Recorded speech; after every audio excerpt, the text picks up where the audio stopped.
Hey everybody, welcome back to JDM World. Today we're going to do a comparison between a sealed and a ported subwoofer. So I have a flat pack from Denovo with a UM18-22 subwoofer from Dayton Parts Express.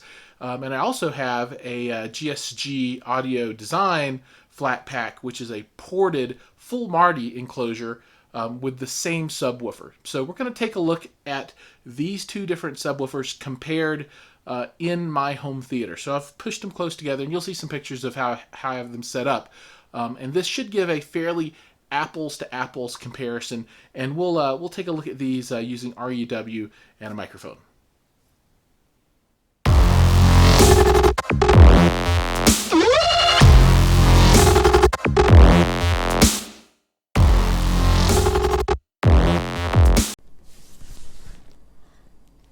Okay, we've got REW open, and what we have here is a set of data that I created today with both my sealed and ported subwoofers. So I measured these at 3 different locations. First with the microphone approximately at the surround of the woofer, then 1 foot away, and then a meter away.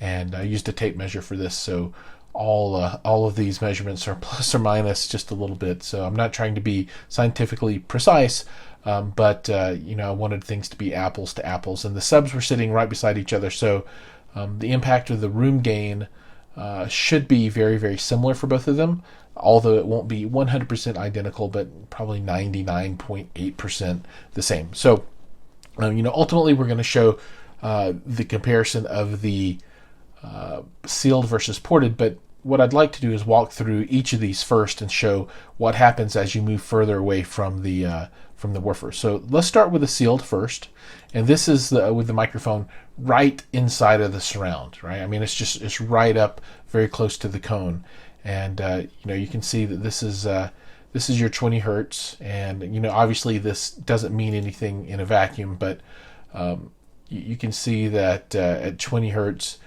We're already dropping down quite a bit from 30, so we're at 92 decibels there, and at 30 we were at 97, so that's really 98, so that's 6.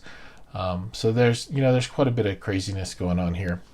Then I move this away 1 foot, and you can see that as you move further away, you start losing volume, and people, I think, don't really think about that very much. But as you move away from that cone, you're going to have a decibel drop, and you need to think about how that impacts the subwoofer in your room.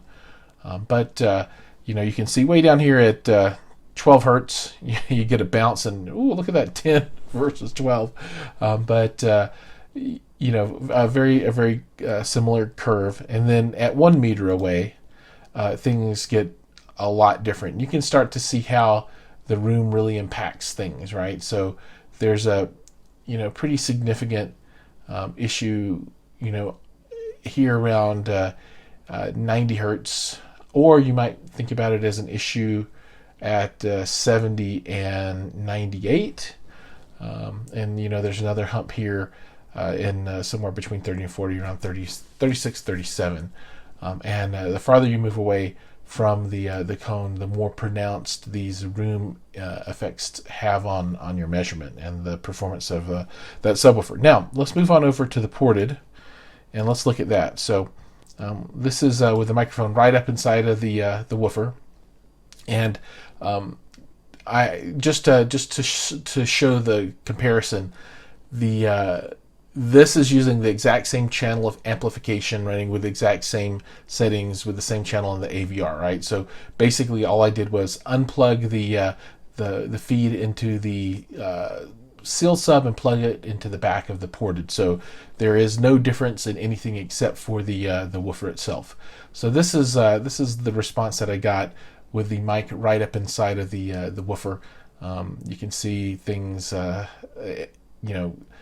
between 20 and 30 hertz, you're looking at 95.5 here, and then 99 even, so that's 4.5 dB. So maybe that's 20 hertz is your F3 kind of thing, maybe.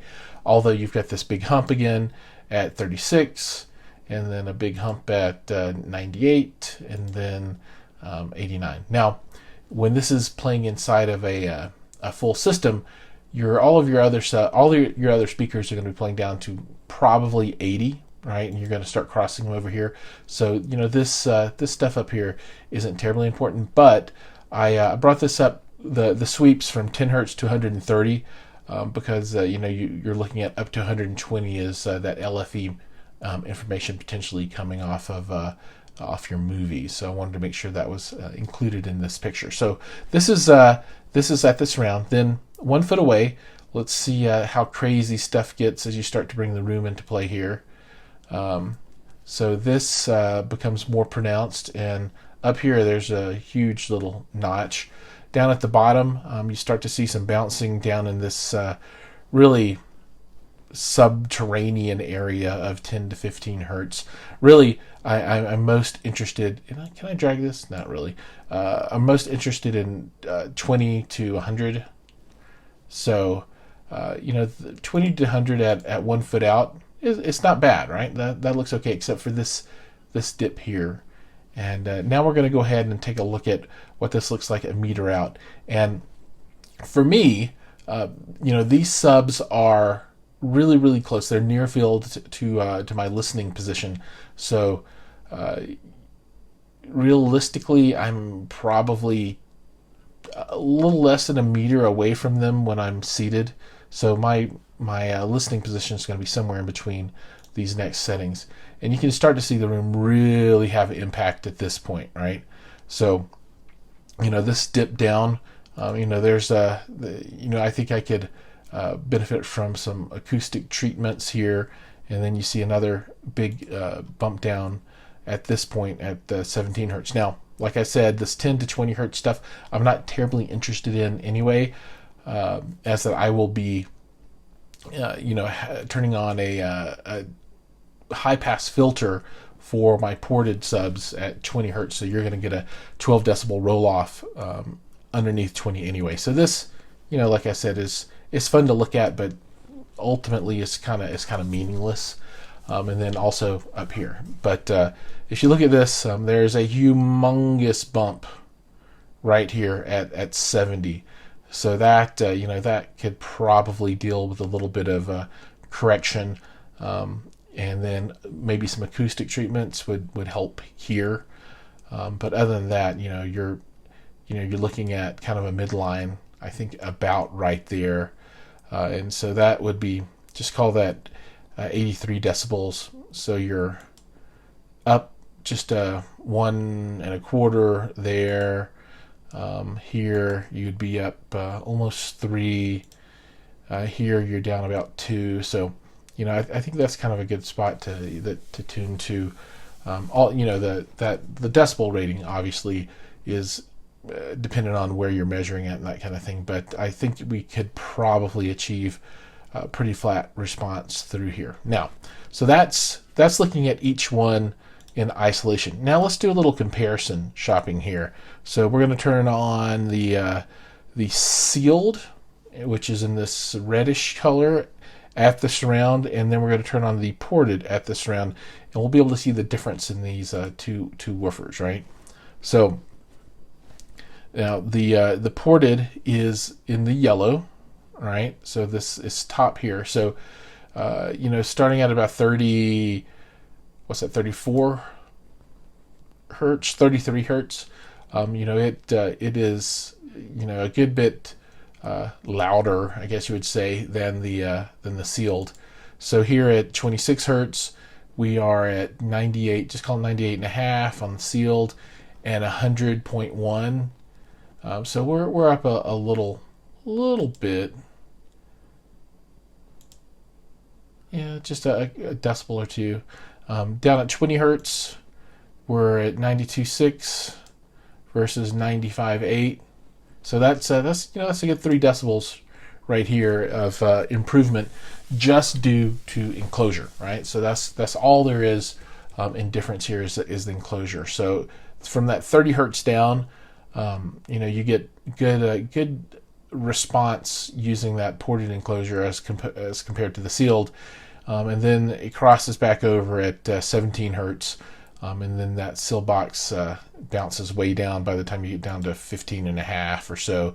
But then it takes back over, and if 10 hertz is important to you, you're looking at what's that, 85.8 versus 75 point. So that's 10 decibels right there of goodness. So 10 hertz, you're way up.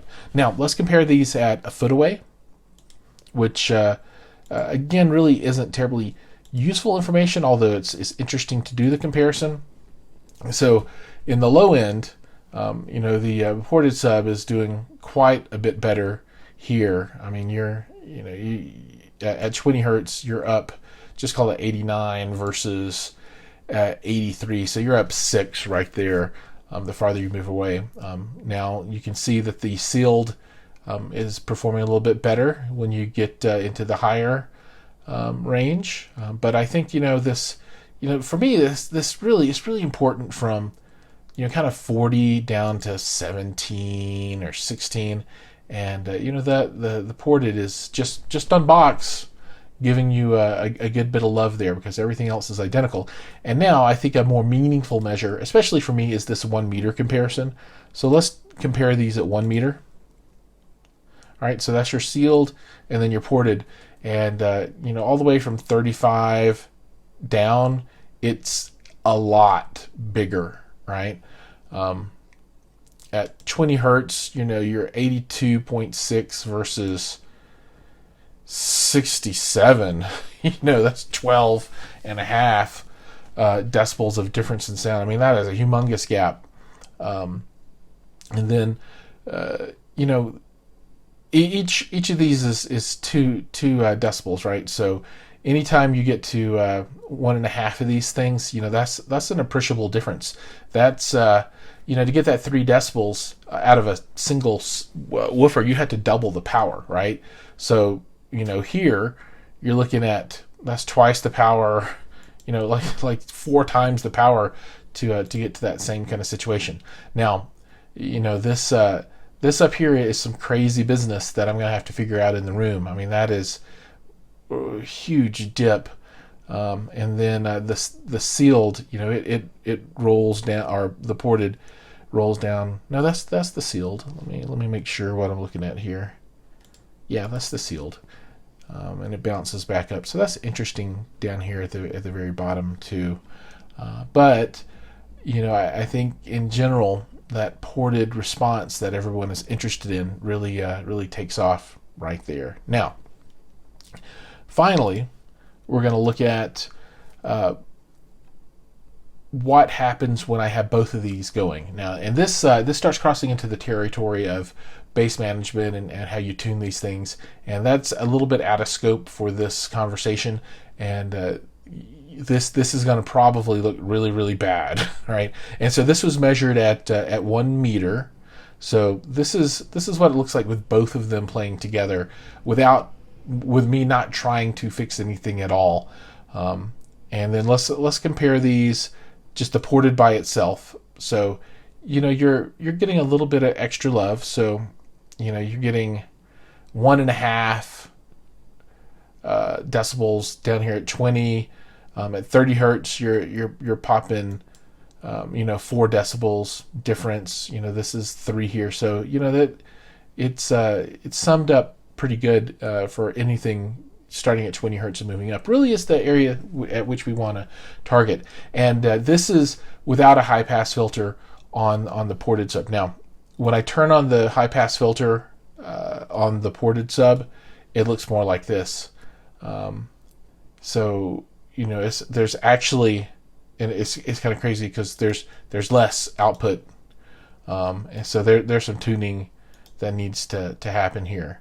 So, but let's go back to the no high pass filter with both, and then I'm flipping on and off the ported sub, and then let's look at the sealed at 1 meter, and so you can see there's a huge difference there with both of them, with both turned on.